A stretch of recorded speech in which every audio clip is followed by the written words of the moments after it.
네, 이제 창의성에 대한 이야기를 해보려고 하는데요. 창의성에 대한 연구는 1950년 길포드가 미국 심리학회에서 강연을 한 이후에 사회에 관심이 집중이 됐다라고 알려져 있어요. 길포드는 창의성에서 확산적인 사고라는 것을 강조를 하였고, 창의성에 대한 논의에서 그 인지적인 측면과 관계가 있음을 알 수가 있었답니다. 또 이를 바탕으로 창의성의 개념, 측정 방법 등에 대해서 오늘 한번 같이 살펴보려고 하는데요. 첫 번째로는 이제 창의성의 개념에 대해서 이야기를 해봐야 되겠죠. 그래서 현대사회가 유아교육에서 창의성이라는 것이 굉장히 중요하고 여러분도 다 들어봤을 정도로 이 창의성이라고 하는 부분이 굉장히 중요시 여겨지고 있는 것이 사실입니다. 또 창의적인 개인의 역할이 굉장히 중요한 시대가 되기도 하였고요. 그렇지만 일반적으로 창의성이라고 하는 것은 학자마다 또 그 개념이 다 다르고 무엇이다라고 정의 내려지는 것도 굉장히 어렵기는 하지만 우리가 적어도 창의성이라고 할 때는 어떤 새로운 아이디어나 문제 해결에서 굉장히 다양한 해결책을 산출하는 능력이라는 것, 또 단순히 새로운 것, 독특한 것만을 추구하는 것이 아니고 다른 사람들이 생각하는 그 가치에도 부합이 되고 사회과 그리고 환경의 맥락에서도 부합되는 어떤 것을 만들어내는 능력을 우리가 창의성이다라고 이야기를 하고 있는 거죠. 창의적이다, 창의성이 있다라고 할 때는 적어도 그냥 너무 독특해라고 할 때 바로 창의성이다라고 하는 거 아니고 우리가 여태까지 해결하지 못했던 어떤 문제에 대해서 새로운 해결책을 산출해 주는 것, 이런 것이죠. 그런데 그 결과의 내용이 우리가 살고 있는 사회, 그리고 환경적인 맥락에서 그런 것 같아, 괜찮은 것 같아 라고 인정되어질 만한 그런 것들을 우리가 창의성이다 라고 이야기를 하죠. 그래서 창의성의 개념에 대해서 이제 한번 살펴보면 우리가 이 창의성이라고 하는 부분들에 대해서 학자들이 굉장히 다양한 정의를 내리고 있다라고 이야기를 하지만 그 중에서도 길포드가 이야기한 그 창의성이라고 하는 부분을 좀 염두에 두실 필요가 있는데, 이 길포드는 창의성이라고 하는 것은 새롭고 신기한 것을 산출하는 힘이다라고 이야기를 했고요. 또 새로운 사고를 할 수 있는 능력이다라고 이야기를 했습니다. 그래서 또 창의성은 수렴적인 사고보다는 아까도 이야기한 확산적인 사고를 굉장히 더 강조하면서 이 확산적 사고와 창의성이라는 것이 더 밀접하게 관련이 되어 있고, 새로운 아이디어라는 것을 얻기 위해서는 가능성을 다 열어놓고 다양한 탐색 과정을 통해서 창의적인 사고가 가능할 수 있을 것이다 라고 이야기를 했대요. 그래서 이러한 창의성의 하위 요인을 무엇으로 설정을 하였느냐? 민감성, 유창성, 융통성, 독창성, 그리고 재정의성, 정교성, 이 6가지를 제시하였답니다. 그래서 그 내용을 한번 살펴보시면 여기에요. 그래서 민감성이라고 하는 부분을 한번 살펴보시면 주변의 환경에 대해서 예민한 관심을 보이는 것, 그리고 이를 통해 새로운 영역을 확대해 나가는 능력을 민감성이다 라고 이야기를 했고요.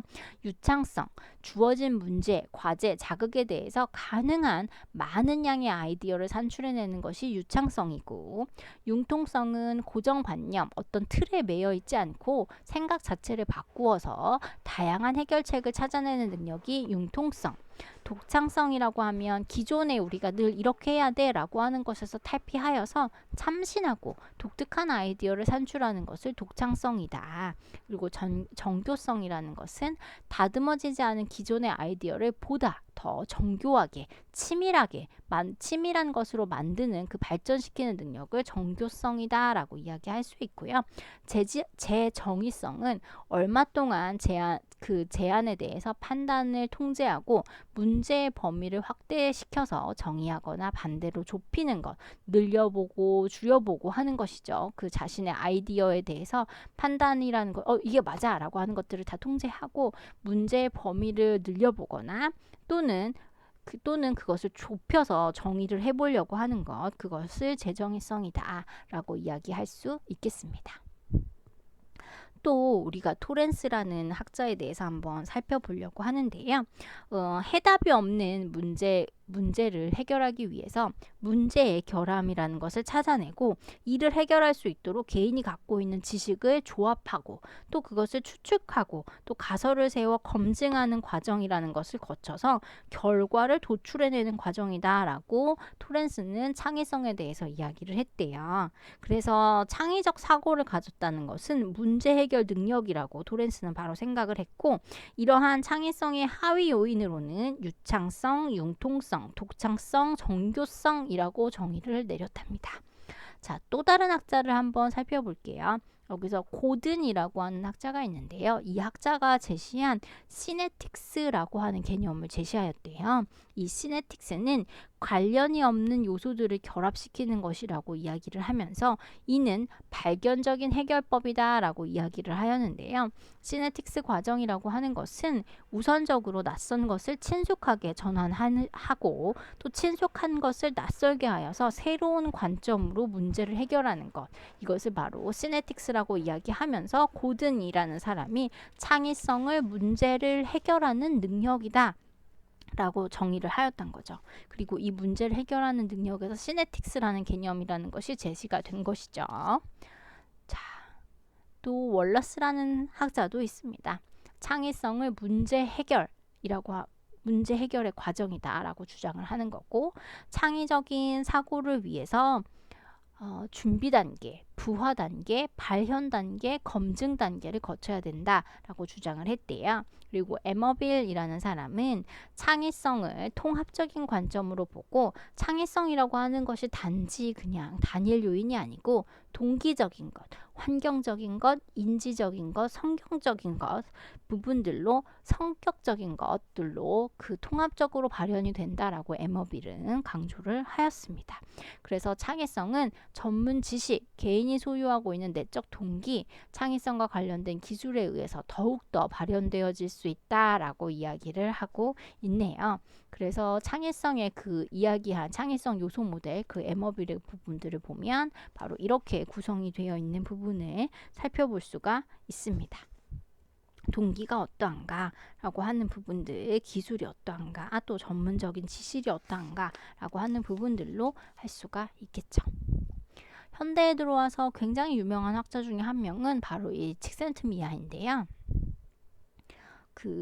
이 사람이 제시한 부분 중에 체제 모델이라고 하는 것이 있어요. 그래서 시스템 어프로치라고 되어 있는데 이는 바로 통합적인 관점이다라고 이야기할 수 있어요.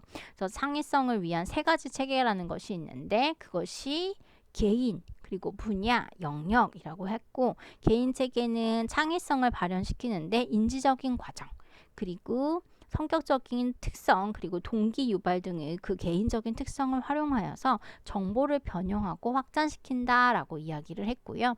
이게 바로 이제 그 그림이 될 수가 있는 거죠. 그래서 한번 살펴보시면 창의적인 사람이 되고자 한다면 해당 영역의 규칙과 내용뿐만 아니라 현장이 선택하고 선호하는 그 평가 기준에 알아야 된다라고 창의성의 3대 요소를 소개하면서 이야기를 했답니다. 그래서 분야의 역할이 개인의 창출한 결과물을 선택하여서 영역으로 전달이 되기도 하고요. 따라서 영역의 체계는 지식의 산출물로 구성이 되어서 보존되어지면서 문화 속에서 축적이 되어 세대 간으로 전달이 되는 그 문화의 상징 체계로 존재한다라고 설명을 하였죠. 그래서 이 칙센트미아는 조금 어렵기는 하지만 결국 창의성을 위한 세 가지 체계가 개인, 분야, 영역이라고 하는 것. 그래서 개인 체계는 창의성을 발현하는 인지적인 과정, 성격적인 특성, 동기 유발 등의 개인적인 특성을 활용하여서 정보를 변형하고 확장시킨다는 것. 그리고 분야는 개인의 창의적인 산물인 아이디어를 평가하고 선택하는 사람들의 집합체. 그리고 이러한 분야의 역할은 개인이 창출한 결과물을 선택해서 영역으로 전달을 하고, 영역의 체계는 지식의 산출물로 구성이 되어서 보존이 되고 또 문화 속에 축적이 되어서 세대 간 전달되어서 문화의 상징 체계로 존재한다라고 설명을 하였는데 이 칙센트미아의 개념이 쉽지가 않네요. 그렇지만 여러분이 일단 그 칙센트미하이라고 하는 사람이 무슨 이야기를 했나라고 해서 이 사람이 창의성을 도출하기 위해서는 개인적인 능력과 더불어서 사회문화적인 요인이 중요한 역할을 하고 있다라고 해서 이렇게 개인, 현장, 영역 또는 문화라고 나누어서 이제 살펴본다라고 이야기할 수 있는 거죠. 그러면 지금까지 우리가 창의성의 개념에 대해서 이제 여러 학자가 창의성이 뭐냐라고 하는 부분에 대해서 이야기를 했었는데 지금부터 할 것은 유아의 창의성의 발달에 관한 이야기를 하는 거죠. 계속적으로 이야기하지만 유아기는 인지적인 발달이 급격하게 일어나는 시기이다라는 부분을 우리가 이제 듣지 않아도 알 정도로 많이 들었어요. 그렇죠? 그래서 인지적인 발달과 밀접한 관계를 갖고 있는 이 창의성의 발달 또한 급격히 이루어지는 시기다라고 이야기할 수 있고요. 만 2세경이 되면 유아가 상징놀이를 통해서 창의력이라는 것이 향상이 되어져 가는데 이 상징놀이는 사물이나 대상을 정신적으로 표상을 할 수 있게 된다라고 하는 것 자체가 이제 바로 상징놀이가 된다라는 거고요. 이렇게 하나의 대상을 다른 사물로 대체할 수 있게 되는 개인의 독특한 상징 체계를 갖게 되는데 유아 시기에 이러한 상징이 바로 창의성의 발현이다라고 우리가 볼 수가 있겠다라는 거죠. 또한 정신적인 표상은 실제적인 시행착오보다 사고의 통찰력에 의해서 문제를 해결하는 능력이 발달하기 시작한다라고 이야기할 수 있는데요. 창의력의 발달이 이루어지고 있다고 하는 부분을 바로 이러한 부분에서 살펴볼 수가 있다라는 거죠. 그래서 유아의 연령이 4세 또는 5세가 되면 창의적인 사고가 뚜렷이 나타나게 되는데요. 이 시기 유아는 완성되지 않은 도형을 제시하면 창의적으로 도형의 새로운 모양의 그림을 그리기도 하고 신체 표현에서도요. 새로운 신체 동작을 감정을 표현을 하는 거죠. 그리고 인물의 특성을 표현하기도 합니다. 이렇게 언어적으로 창의성을 발휘하여서 끝말잇기와 같은 단어를 창의적으로 생각해내기도 한다라고 알려져 있네요.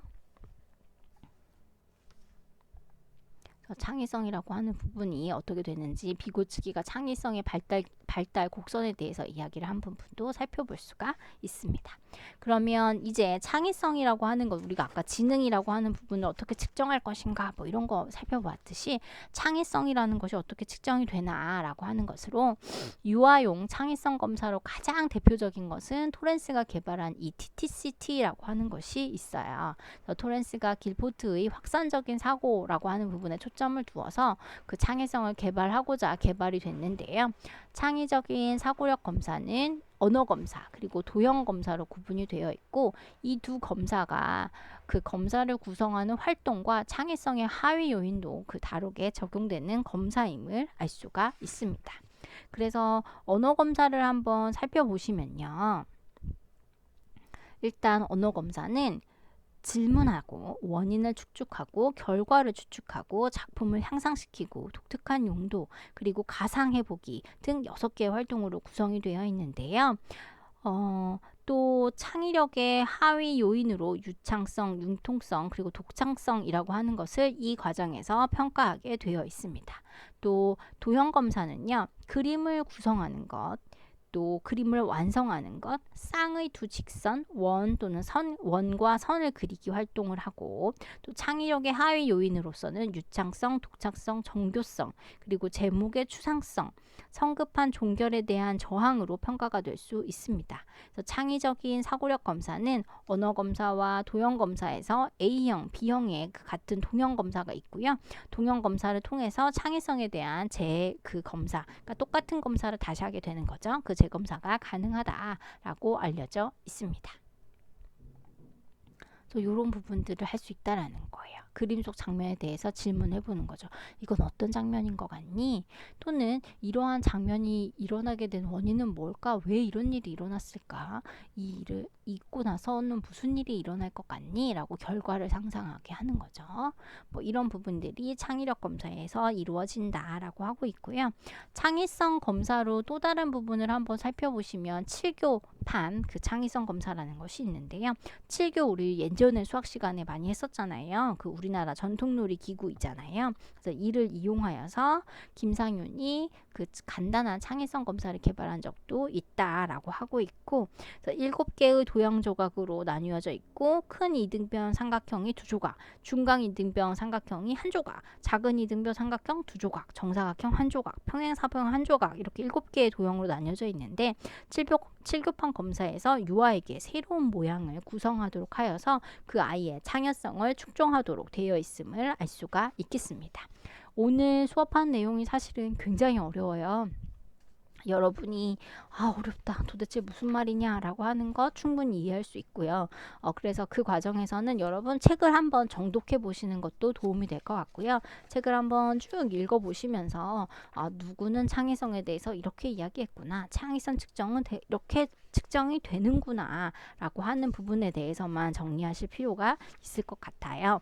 그리고 칙센트미아이는 굉장히 좀 많은 내용을 단번에 정리를 하다 보니까 이 내용들이 굉장히 좀 어렵게 다가올 수 있겠지만 결국 칙센트미아이가 창의성을 도출하기 위해서 개인적인 능력과 사회문화적인 요인이 중요한 역할을 하고 있다라는 부분까지만 이해하시면 될 것 같아요. 그래서 창의성을 위한 3가지 체계가 개인, 분야, 영역이다 까지만 일단은 기억하시는 게 더 좋을 것이다 라고 저는 말씀을 드리고 싶습니다. 수고하셨습니다.